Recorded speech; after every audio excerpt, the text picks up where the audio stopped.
Nanguna si Elias Balt mula sa Markaz Binikal sa weekly final ng Ramadan Quran Memorization Competition habang si Haris Nabadtog ng Mahad Tasbit ang nanguna sa weekly final ng Hifzul Hadith Competition.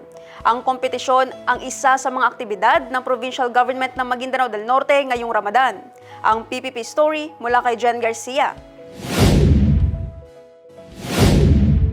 Matagumpay na isinagawa ng Provincial Government ng Maguindanao del Norte ang first weekly final ng Ramadan Quran Memorization Competition at first weekly final Hifzul Hadith Competition bilang bahagi ng MDN Ramadan 2026, katuwang ang The Sunnah Initiative.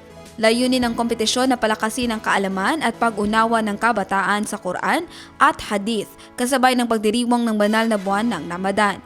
Sa Ramadan Quran Memorization Competition Weekly Final, nanguna si Elias Balt mula sa Markaz Binikal na may pinakamataas na average na 98.7%.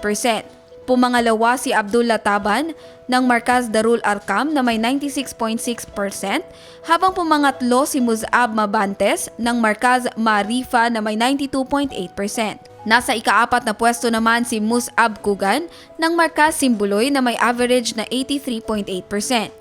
Sa weekly final ng Hifzul Hadith Competition, nagwagi bilang first place si Haris Nabadtog ng Mahad Tasbit. Pumangalawa si Daud Lamping ng Makari Khadija, pumangatlo si Muhammad Ismail ng Markaz Arasikon, at pumang-apat si Muhammad Abubakar ng Markaz Darussalam. Nakamit naman ni Azraf Minting ng Markaz Ali Mundir ang ikalimang pwesto.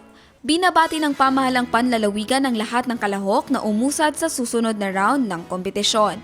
Jen Garcia, iMinds, Philippines.